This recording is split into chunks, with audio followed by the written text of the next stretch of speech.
नमस्कार बंधुरा आशा करी आपनारा सबाई खूब भालो आछेन। प्रतिदिन एकई रकम ब्रेकफास्ट ना बानिये जदि डिफारेंट किछु बानिये निते चान ताहले अवश्यई एकबार एई रेसिपिटा ट्राई करते पारेन। दारुण स्वादेर एई रेसिपिटा बाड़िर बाच्चा थेके बड़ो सबारই भीषण भालो लागबे। ड्रीम रेलिशेर पक्ष थेके आपनादेर सबाइके जानाई सादर आमंत्रण। चलुन ताहले रेसिपिटा शुरू करा जाक।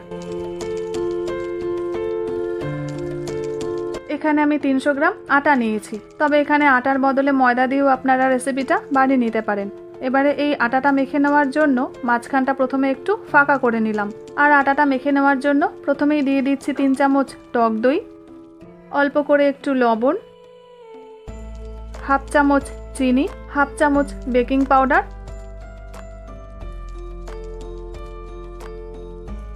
আর একদম অল্প করে একটু বেকিং সোডা। তারপরে সবকিছু একবার ভালো করে মাখিয়ে নিচ্ছি। আর যখন সবকিছু ভালো করে মাখিয়ে নেওয়া হয়ে যাবে তারপরে এর মধ্যে দিয়ে দিচ্ছি 1 চামচ সাদা তেল। আর সাদা তেলটা দেওয়ার পর আটার সাথে সবকিছু একবার প্রথমে ভালোভাবে মাখিয়ে নেব। আর যখন আটার সাথে সবকিছু ভালোভাবে মিশিয়ে নেওয়া হয়ে যাবে তারপর অল্প অল্প করে জল দিয়ে আটাটাকে খুব ভালো করে মেখে নেব।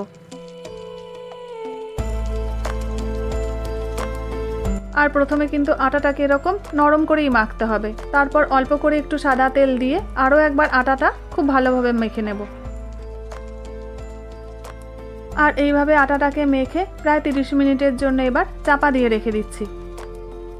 এবার এই রেসিপির জন্য একটু চাউমিন বানিয়ে নেব। আর চাউমিন বানানোর জন্য এখানে কিছু ভেজিটেবল কেটে নিয়েছি। ওই যেমন নিয়েছি 2 রকম রঙের ক্যাপসিকাম আর অল্প করে একটু গাজর। এবার চাউমিনটা বানিয়ে নেওয়ার জন্য ফ্রাইং প্যানের মধ্যে দিয়ে দিয়েছি পরিমাণ মতন সাদা তেল। এবার তেলটা যখন গরম হয়ে যাবে তখন এর মধ্যে দিয়ে দিচ্ছি 1 চামচ কুচনো আদা আর 1 চামচ রসুন। এবার আদা রসুন দিয়ে 1 থেকে 1.5 মিনিটের জন্য প্রথমে ভেজে নেব। এদিকে এখানে কিছু স্প্রিং অনিয়ন নিয়েছি। এবার এই স্প্রিং অনিয়নটাকে ছোট ছোট টুকরো করে কেটে নেব। আদা রসুনটা যখন হালকা করে একটু ভাজা হয়ে যাবে তখন ওই যে স্প্রিং অনিয়নের পেছনের যে সাদা অংশটা আছে সেটা এখানে দিয়ে দিচ্ছি। সেই সঙ্গে দিয়ে দিচ্ছি কুচনো পেঁয়াজ আর যে গাজরটা কেটে রেখেছিলাম সেটাও এখন দিয়ে দিচ্ছি। এবার সবকিছুকে ভালোভাবে ভেজে নেব।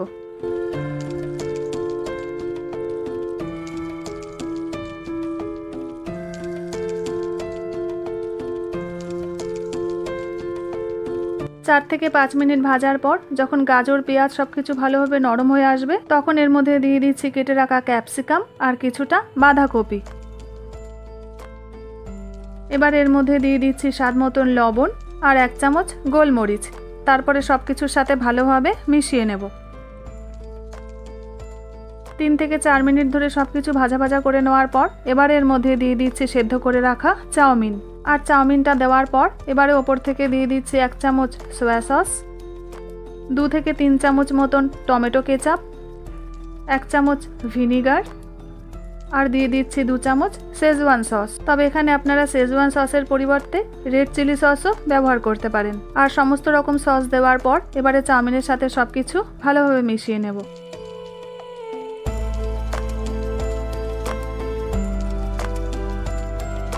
চাউমিনটা তো রেডি হয়ে গেল। এবারে নামানোর আগে উপর থেকে দিয়ে দিচ্ছি ওই যে স্প্রিং অনিয়ন কেটে রেখেছিলাম তার সবুজ অংশটা।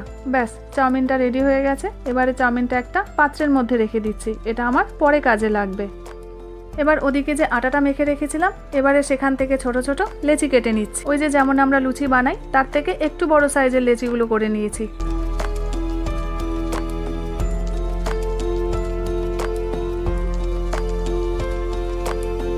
এবার ছোট ছোট করে বেলে প্রথমে তাওয়ায় এপিট ওপিট ভালো করে সেঁকে নেব।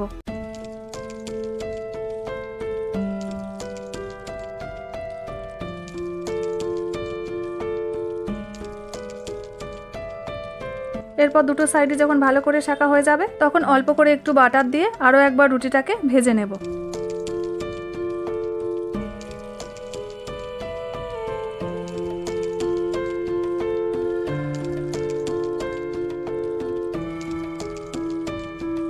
এইভাবে সবকটা রুটি আমি এক এক করে ভেজে নিয়েছি।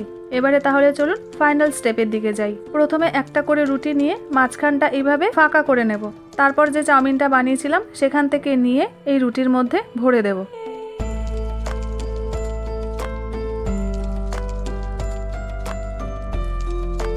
আর একই রকমভাবে সবকটাই আমি বানিয়ে নিচ্ছি। এদিকে একটা পাইপিং ব্যাগের মধ্যে টমেটো কেচাপ আর মেয়োনিজ ভালো করে মিশিয়ে নিয়েছি। এবার ওপর থেকে সেটা দিয়ে দিচ্ছি আর দিয়ে দেবো কিছুটা স্প্রিং অনিয়ন। ব্যাস, ব্রেকফাস্ট রেডি। তাহলে বন্ধুরা, দারুণ এই ব্রেকফাস্ট আপনারাও একবার বাড়িতে বানিয়ে নিন। আশা করি নিশ্চয়ই ভালো লাগবে। আর যদি ভালো লাগে কমেন্ট সেকশনে আমাকে জানাতে কিন্তু ভুলবেন না। ভিডিওটা যদি ভালো লেগে থাকে লাইক শেয়ার সাবস্ক্রাইবের অনুরোধ রইল। আবার দেখা হচ্ছে আপনাদের সাথে একটা নতুন রেসিপি নিয়ে।